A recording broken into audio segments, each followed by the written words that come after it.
signifie réellement le baptême d'eau, alors je vais demander d'afficher un verset biblique. Ça, c'est mon titre de prédication. Que signifie réellement le baptême d'eau? Et alors, le verset que je vais utiliser, c'est 1 Pierre 3, 21. Car vous savez, aujourd'hui, vous allez entendre parler beaucoup de personnes. Mais sur quoi ils se basent? Sur quoi se basent-ils? Moi, j'ai décidé de vivre et de baser mes dires selon la parole de Dieu. Alors, on va chercher ce que dit la parole de Dieu sur le baptême d'eau. 1 Pierre 3, 21. Alors, nous, on a coutume surtout à dire, quand on dit souvent, parce qu'on essaye de raccourcir un passage, on dit souvent, le baptême, c'est l'engagement d'une bonne conscience envers Dieu. Mais le chapitre 3, verset 21 de 1 Pierre nous dit, c'était une figure du baptême qui vous sauve, à présent, et par lequel on ne se débarrasse pas de la souillure de la chair, mais qui est la demande adressée à Dieu d'une bonne conscience par la résurrection de Jésus-Christ. Oui, pour prendre un bon départ, dans la vie chrétienne, il est nécessaire de plusieurs choses. D'entendre la parole de Dieu, de l'accepter, d'accepter Jésus-Christ comme son Sauveur et son Seigneur. Ensuite, de se faire baptiser. C'est tout simplement un commandement de Jésus. C'est un commandement de la parole de Dieu dans Marc 16. Ça, on voit et on peut lire « Celui qui croira et qui sera baptisé sera sauvé. » Celui qui croira et qui sera baptisé sera sauvé. Et au fur et à mesure, cette personne qui s'avance dans la vie chrétienne va s'enraciner dans les principes de la vie de Dieu. Et tous ces principes, elle ira les chercher où? Dans la Bible. Il y a un frère qui a coutume à dire, et je me souviens, il l'a dit à Emmeline, tu sais, Emmeline et Régis, vous allez rentrer dans l'eau pécheurs. Mais vous ressortirez pécheurs. Ah oui, c'est un acte, c'est un symbole. On n'a pas mis un produit nécessaire, puis non, le plus gros du boulot, il arrive. Le plus gros du boulot, il arrive. Dans 2 Timothée, chapitre 3, versets 16 à 17, on nous dit « Toute l'écriture est inspirée de Dieu et est utile pour enseigner, pour convaincre, pour redresser, pour éduquer dans la justice, afin que l'homme de Dieu soit adapté et préparé à toute bonne œuvre. » Ah ouais, le plus gros du taf, ça y est, t'es en plein dedans. Il va falloir remuer ses manches. On est tous d'accord que cet engagement visible, c'est le résultat de quelque chose. Quelque chose qui s'est passé au plus profond du cœur d'Emmeline et de Régis. Il y a quelque chose qui les a poussés à vouloir se baptiser. Mais pourquoi se baptiser? Pour quelle raison? Qu'est-ce qui a fait que? Parce qu'ils sont convaincus aujourd'hui que sans Jésus, sans la foi en Jésus, ils se tiennent loin de Dieu. Loin de Dieu. Et ils sont condamnés. Ils sont condamnés. Parce que c'est Jésus, mort sur la croix, qui donne la vie. C'est peut-être difficile à entendre pour certains d'entre vous. Je veux bien le comprendre. Mais je n'irai pas dire des faussetés. Je dirai la vérité. La personne qui s'est baptisée, elle a pris conscience qu'il fallait qu'elle se repente de ses péchés, comme l'a fait Emmeline, de demander pardon à Dieu pour ses péchés conscients, mais aussi ses péchés inconscients. Elle doit demander pardon à Dieu pour avancer.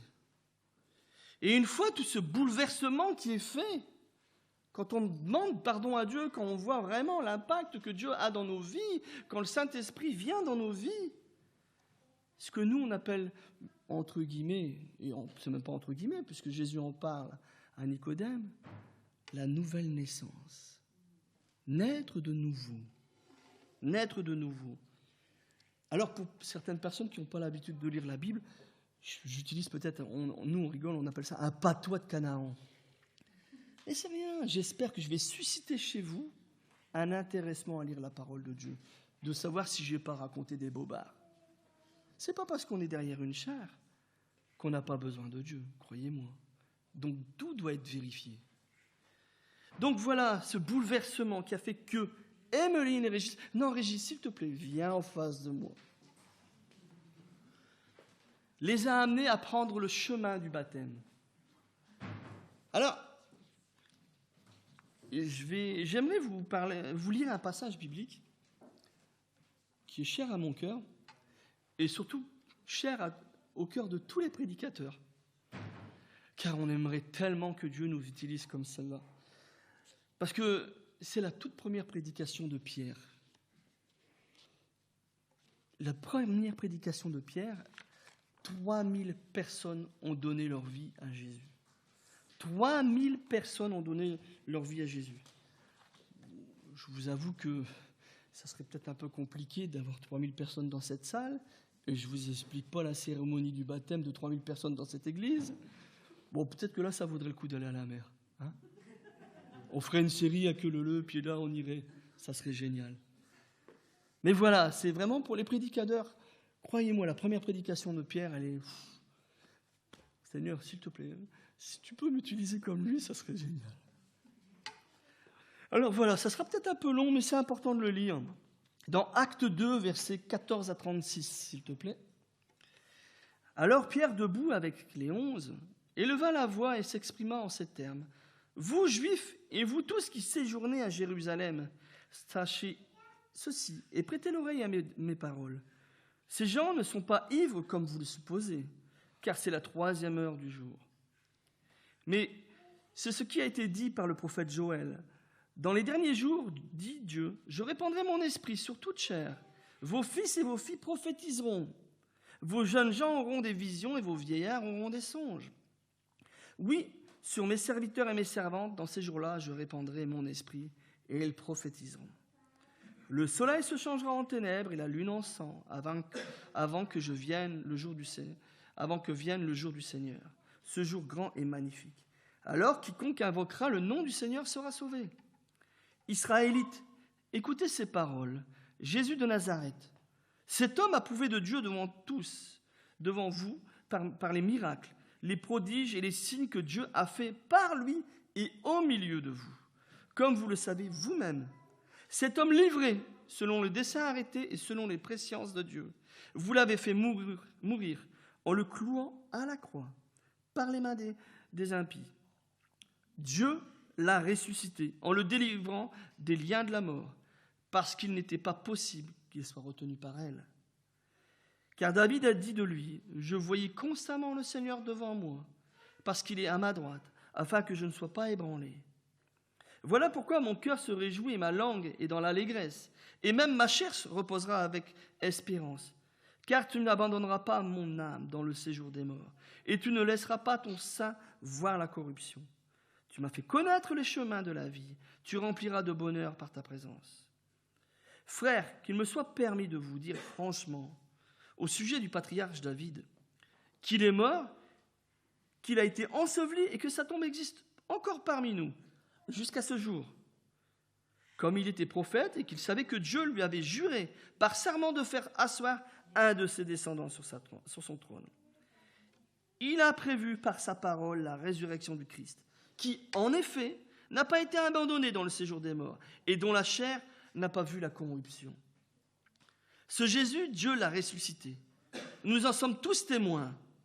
Élevé par la droite de Dieu, il a reçu du Père l'Esprit Saint qu'il avait été promis.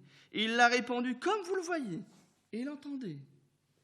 Car David n'est pas monté dans les cieux, mais il dit lui-même, « Le Seigneur dit à mon Seigneur, assis-toi à ma droite, jusqu'à ce que je fasse de tes ennemis ton marchepied. » Que toute la maison d'Israël sache, donc avec certitude, que Dieu a fait Seigneur et Christ, ce Jésus, que vous avez crucifié.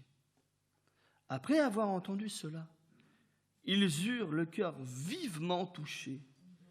Et ils dirent à Pierre et aux autres apôtres, « Frères, que ferons-nous » Pierre leur dit, « Repentez-vous que chacun de vous soit baptisé au nom de Jésus-Christ pour le pardon de vos péchés, et vous recevrez le don du Saint-Esprit. Je pourrais, entre guillemets, me prendre pour Pierre et de dire,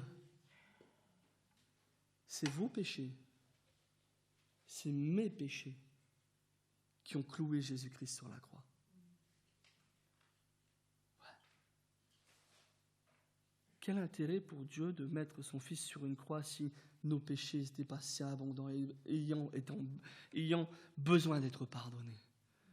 Nous sommes tous coupables, pas plus l'un que l'autre, tous coupables. Et sans la grâce de Dieu, sans la mort de Jésus sur la croix, nous serions privés de la présence de Dieu dans nos vies. C'est ça le chemin qu'a parcouru Régis et Emmeline. Ils ont été vivement touchés quand on leur dit « Attention, vous êtes coupables devant Dieu ». Et ils se sont engagés aujourd'hui, publiquement engagés. Le baptême biblique, comme je l'ai dit tout à l'heure, c'est une décision personnelle.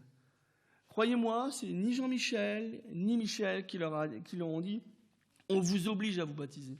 Ils ont bien compris qu'ils ont besoin de s'engager avec Dieu. C'est eux-mêmes qui se sont engagés avec Dieu. Parce qu'ils ont besoin de se rapprocher et de acter, comme je l'ai dit tout à l'heure, acter ce qu'ils ont fait. Et lorsque un chrétien prend son baptême, il décrète, je ne veux pas dire il hurle, mais il crée un lien.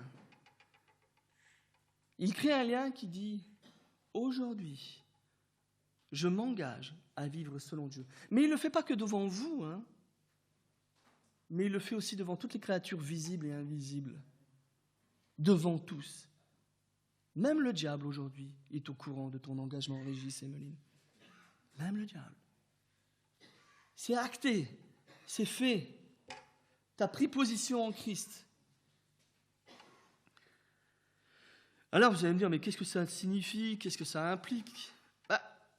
Allez, essayons d'être un peu plus simple, un peu moins biblique. Aujourd'hui, notre vie est faite de contrats. Au travail, CDI, CDD, à la banque, un prêt. Alors, ça a des conditions. On doit répondre à certaines choses pour valider ce contrat. Alors, on va revenir un petit peu sur 1 Pierre 3, 21. C'était une figure du baptême qui vous sauve à présent, et par lequel on ne se débarrasse pas de la souillure de la chair, mais qui est la demande adressée à Dieu d'une bonne conscience par la résurrection de Jésus-Christ.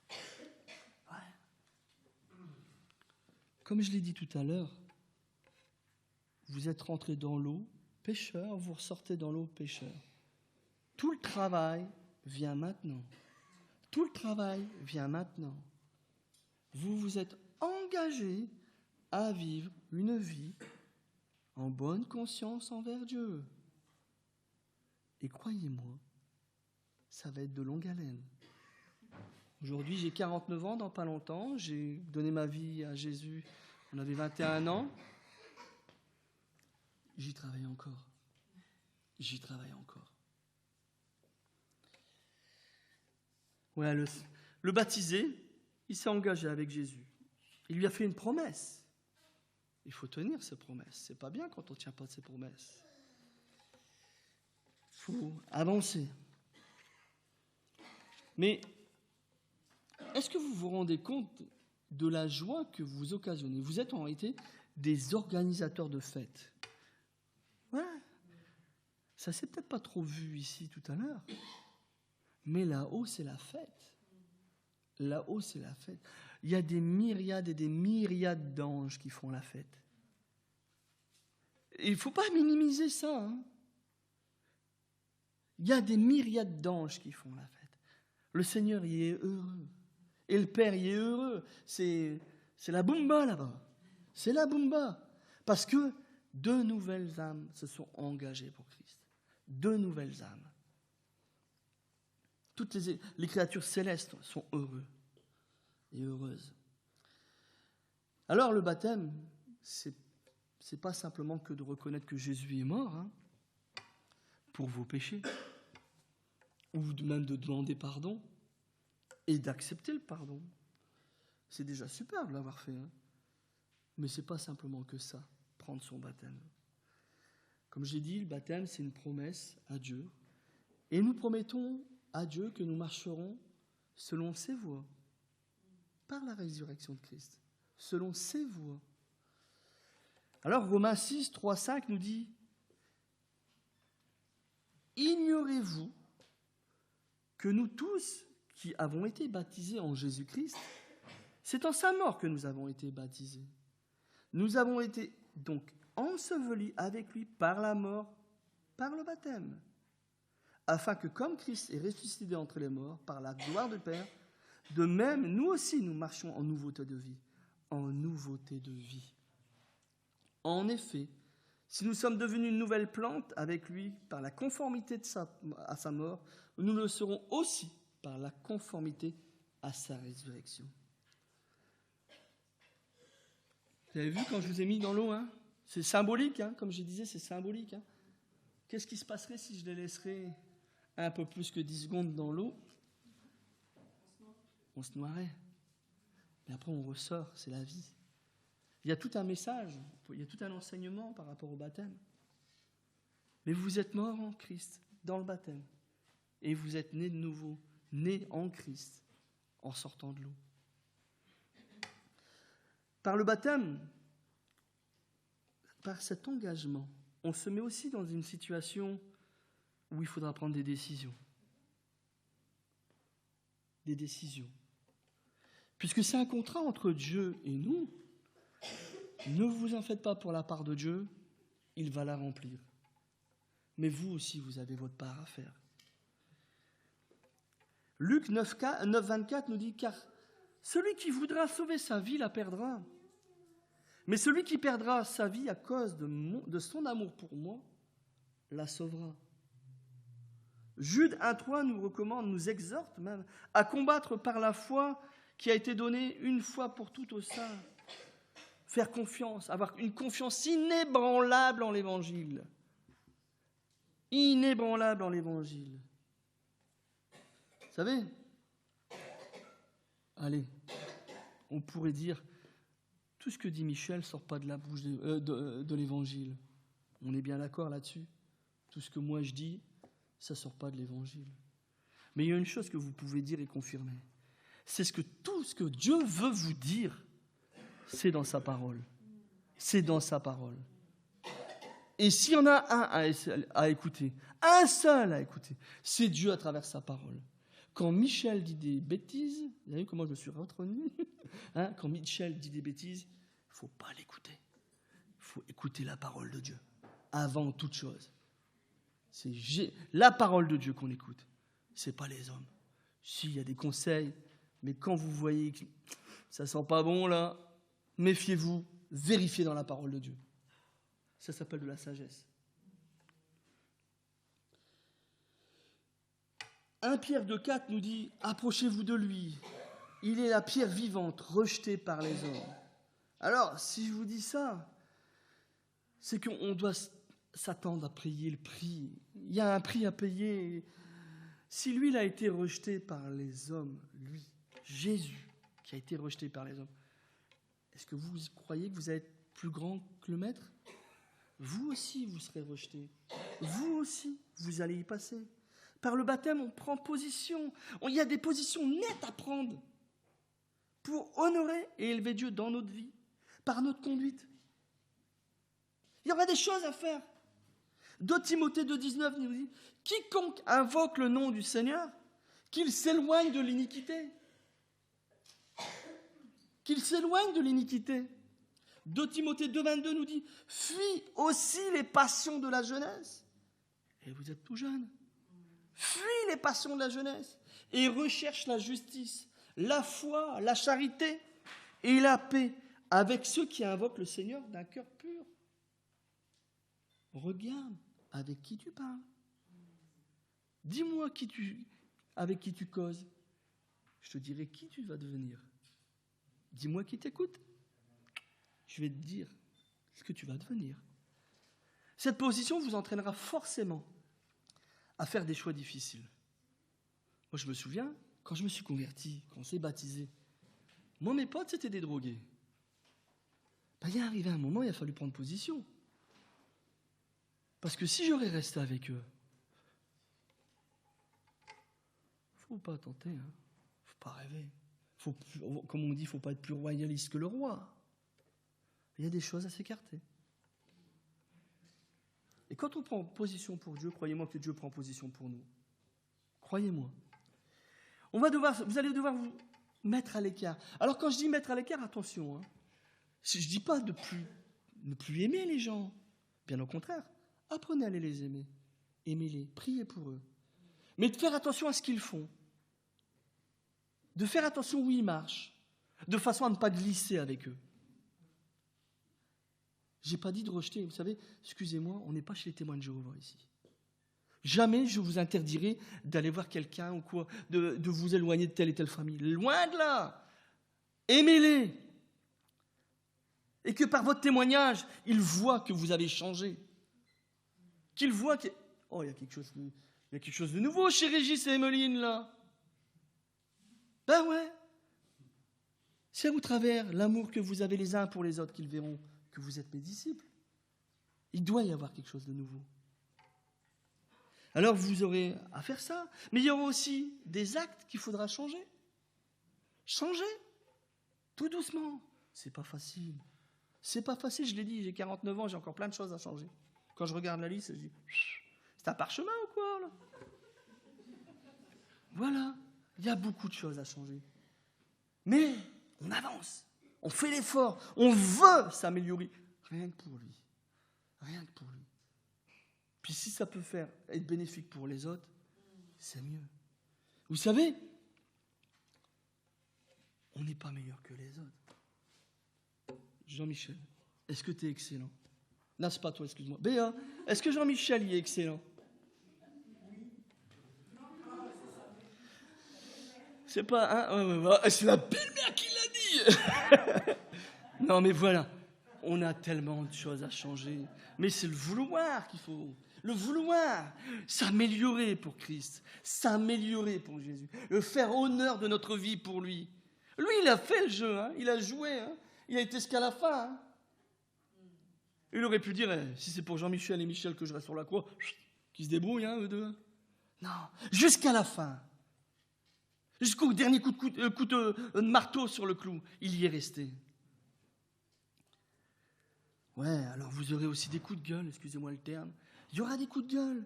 Il y aura des jugements et des moqueries, Régis. Il y en aura, Régis, crois-moi. Moi, petite anecdote, je me souviens sur les chantiers à Paris, où je parlais, tout le monde savait que j'étais un évangéliste, que je parlais de Dieu, que j'arrêtais pas. Moi, je me souviens d'un barbecue où quand je parlais de Dieu, il y en a un qui m'a attrapé un costaud par le dos et qui m'a fait des gestes obscènes en me disant « Voilà ce que je fais à ton Dieu ». Des humiliations, vous en aurez. Vous en aurez. Mais il faut tenir ferme. Et c'est comme ça qu'on prouve son amour en Christ. Il faut avancer. Combien de fois j'ai pleuré? Combien de fois j'ai été mis à l'écart? Tiens, là, je suis curé. Non, je ne suis pas curé. Encore, tu m'appelles pasteur, je veux bien, mais... Et encore, je n'avais pas le droit d'être encore appelé pasteur en ce temps-là. Mais voilà. Il faut prendre position. Il faudra prendre position. C'est un engagement. Le baptême, c'est choisir une voie. Et dans l'évangile, on nous dit que le seul chemin, la vérité et la vie, c'est Jésus. Et c'est ce chemin-là que je veux traverser. C'est lui qui nous montre la voie. C'est lui qui nous a... Sans Jésus, on ne peut pas aller au Père. Hein. Faut arrêter. Voilà, il ne faut pas se borner la tête. Hein. Sans Jésus-Christ, on ne peut pas aller au Père. Que ça plaise ou ça ne plaise pas. Vaut mieux que ça ne plaise pas maintenant, mais au moins la vérité, elle est dite. Le baptême, c'est s'inscrire à une course. Colossiens 2,18 nous dit que personne ne vous enlève à son gré le prix de la course. Que personne. C'est votre course. Hébreux 12,1 nous dit « Poursuivons constamment la course, portant les yeux sur Michel, sur Jean-Michel. Non, sur Jésus. Sur Jésus. le seul objectif de nos yeux. Jésus. Oui, le monde du sport nous enseigne. Il nous enseigne. Celui qui s'engage dans une course, dans un marathon. Est-ce que vous croyez que franchement, si je veux faire un marathon, je peux y aller demain matin? Bah non. Il y a des... Avec une mobilette, ouais. Exact. Et encore, il faudrait pas mal d'essence, parce qu'il y a 42 km quand même. Et il faut quoi? Il faut de l'entraînement, de la persévérance. Et vous croyez que le sportif, il est jamais fatigué? Jamais il y a de foulure? Jamais il y a d'entorse? Eh ben ouais, il tombe.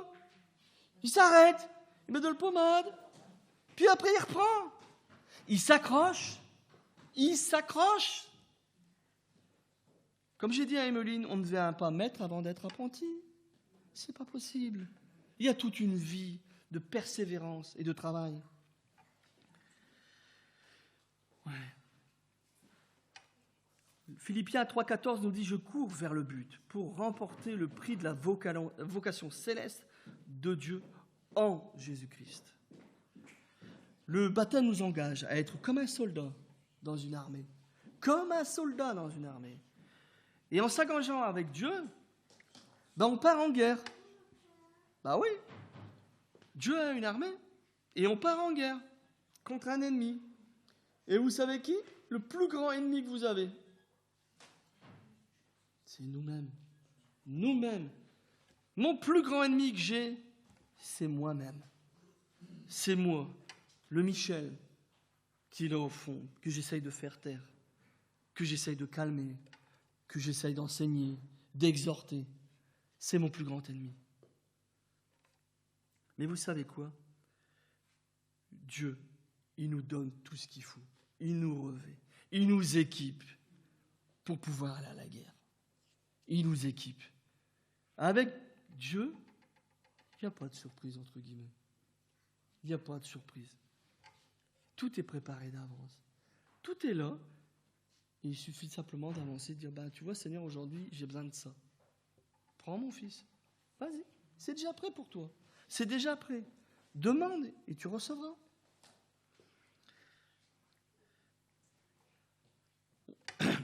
Le baptême, c'est aussi le témoignage que nous sommes liés au Dieu véritable. Au Dieu véritable, celui qui est vivant, celui qui est là, qui existe. 1 Corinthiens 6,17 nous dit « Mais celui qui s'attache au Seigneur mais celui qui s'attache au Seigneur est avec lui un seul esprit. » S'attacher à Jésus, c'est quoi? C'est avoir les mêmes intérêts. Les intérêts de Christ. Partager la même vision. L'Église. Je vous rappelle que Christ est mort pour son Église, pour les gens qui y sont à l'intérieur. Je suis l'Église.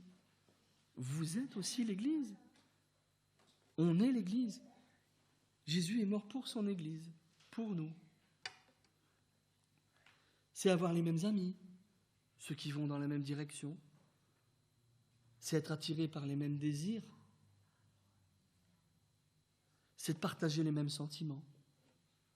Vous savez, quand on dit il faut rire avec ceux qui rient, mais il faut aussi pleurer avec ceux qui pleurent. Ah ouais. Être là, tous ensemble, partager, grandir. Jésus s'est engagé avec nous. Ah bien plus, il est même mort pour nous. Je le rappelle, si on ne l'a pas bien compris, il est mort pour nous. Il a misé sur nous. J'en arrive à la fin. On est rentré dans une armée céleste. On est des vrais soldats. On est rentré dans une armée céleste et le chef de l'armée, c'est Dieu. C'est le Dieu, l'éternel des armées, comme on le dit. Alors dans une armée, vous savez, on ne peut pas être passif, Régis et Emeline. On ne peut pas vivre la fleur au fusil. Et on ne peut pas être feignant pour Dieu. C'est dur, hein? Il y a du taf. Il y a une discipline. Il y a un lever. Il y a l'appel au matin. Non, c'est pas vrai, il n'y a pas d'appel au matin. Mais voilà, à l'action. Voilà ce que vous vous êtes engagé au travers des eaux du baptême. Et si parfois, vous apercevez dans votre vie future de jeune chrétien que vous n'avez pas tout compris, vos engagements, que vous ne remplissez pas tous les engagements. Pas un problème. Arrêtez-vous, posez-vous. Demandez à Dieu qui vous explique, qui vous apprend, qui vous réconforte. Prenez le temps de l'écouter. Prenez le temps. Ici, il y a beaucoup de chrétiens d'âge mûr. Allez les voir et demandez-leur si leur vie chrétienne a été toujours toute simple, toute rose, sans galère, sans rébellion, sans pleurs. Moi, je vous dis tout de suite, pour ma part, des galères et des pleurs, j'en ai eu. Et des rébellions, j'en ai eu. Je me suis fâché avec Dieu plusieurs fois. Mais heureusement que j'ai su l'écouter après. C'est un travail de longue haleine. Donc, ne soyez pas non plus exigeant à l'extrême avec vous-même. Et n'exigez pas des autres ce que vous n'êtes pas capable de faire. Et pour vous tous, les amis, je peux me permettre de vous appeler les amis, ceux qui viennent peut-être pour une première fois dans l'Église, rappelez-vous cette image, bon peut-être vous ne la connaissez pas, mais c'est rien, Régis et Emmeline vous l'enseigneront, cette histoire du fils prodigue qui a quitté son père, qui est parti loin vivre sa vie. Rappelez-vous cette image du père qui jour après jour attendait son fils ou sa fille et qui attendait, et qui voulait voir son père, son enfant revenir vers lui. N'oubliez pas cette image, tout simplement, qui aura envie de vous dire, lève-toi, va vers ton père. Laisse-toi aimer de Dieu. Goûte à son amour, simplement. Goûte à l'amour de Christ. Laisse-toi aller, même pas ici, tout seul dans ta chambre. Ouvre ton esprit et dis, je veux te connaître. Montre-moi.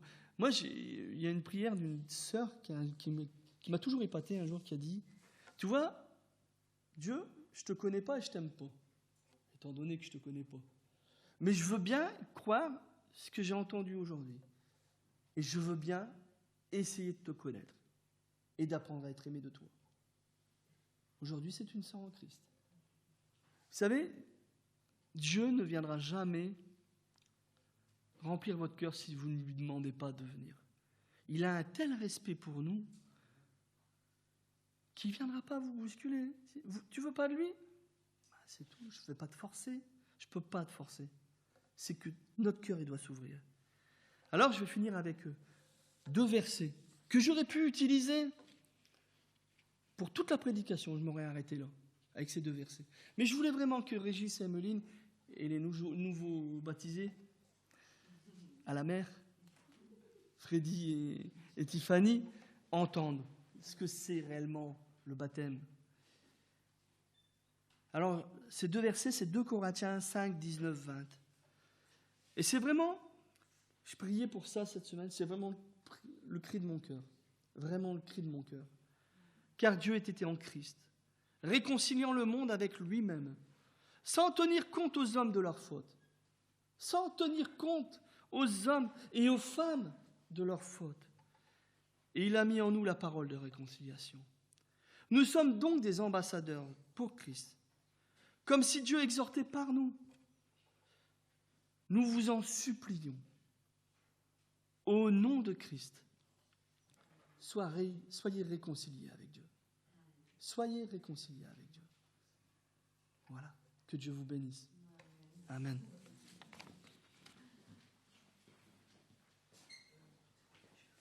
Nous arrivons à la fin de ce culte.